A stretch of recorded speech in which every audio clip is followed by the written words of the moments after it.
Bonjour, mon père m'a toujours dit, fais ce que tu aimes et les résultats vont te surprendre. Disons que pour pouvoir convaincre de la pertinence de mon sujet de recherche en appliquant ce conseil, je peux soit utiliser la mode, soit l'astronomie, deux domaines qui m'ont toujours fasciné. Et comme ce ne sera pas le plus éloquent de parler de la mode dans cet événement, je me servirai de l'astronomie. Ok, en astronomie, certaines étoiles sont plus brillantes que d'autres. En effet, la luminosité totale d'une étoile dépend de deux facteurs, la température de sa surface et son rayon déterminé par le nombre de couches qu'elle possède. Je vais comparer ma recherche à une étoile et je vais parler de ces nombreuses couches qui lui permettent d'avoir un grand rayon. Mon sujet de recherche concerne les facteurs qui facilitent ou entravent l'efficacité des urgences à répondre aux besoins des grands utilisateurs des services en santé mentale. Je commence par la température de surface de notre étude, qui est représentée par l'engorgement des urgences et le sujet de la santé mentale. L'engorgement des urgences dans le monde n'est pas nouveau et les grands utilisateurs de ces services pour des raisons de santé mentale participent particulièrement à cet engorgement.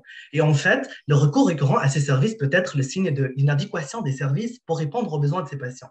Également, la santé mentale et le bien-être des populations du monde entier sont devenus une priorité gouvernementale et bien entendu, la gestion des problèmes de santé mentale est devenue une préoccupation centrale santé publique. Ainsi, afin d'aider ces patients, il devient important de mieux comprendre ce qui fait qu'un service d'urgence est efficace ou non pour répondre à leurs besoins. En d'autres termes, les facteurs facilitants ou entravants. La première couche de notre étoile est représentée par l'importance de ce phénomène à l'échelle mondiale. Tout le monde essaye de mieux comprendre cette clientèle et de trouver des solutions pour mieux la desservir. La deuxième couche est représentée par le fait qu'au Québec, ce phénomène n'est pas étrange car ces patients ont contribué entre 2014 et 2015, selon des études, à près de la moitié de volume des visites aux urgences en santé mentale. La troisième couche est le manque de documentation sur l'efficacité de ces services à répondre aux besoins de cette clientèle, surtout du point de vue de professionnels de la santé, et ce malgré le fait que ce phénomène de grande utilisation a toujours été problématique. Donc, notre étude est fondée sur la perspective de 20 professionnels de la santé, permettant ainsi de créer le noyau de notre étoile qui sont non-résultats.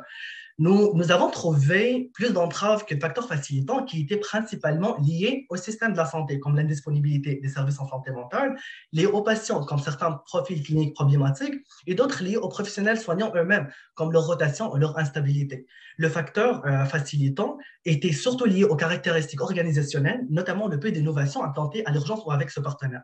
En fait, nous avons remarqué qu'il y a un manque de mise en œuvre de certaines innovations prometteuses existantes dans la littérature, et cela revient toujours à certains freins déjà identifiés dans notre étude, tels que la qualité des relations interprofessionnelles. Grosso modo, notre étude a réussi à suggérer certaines pistes d'amélioration pour mieux répondre aux besoins de cette clientèle, comme travailler davantage sur la rétention de personnel ou encore l'implantation de plus d'innovations qui touchent particulièrement ces patients. Et c'est déjà bien assez pour donner de l'énergie à notre étoile. Merci beaucoup.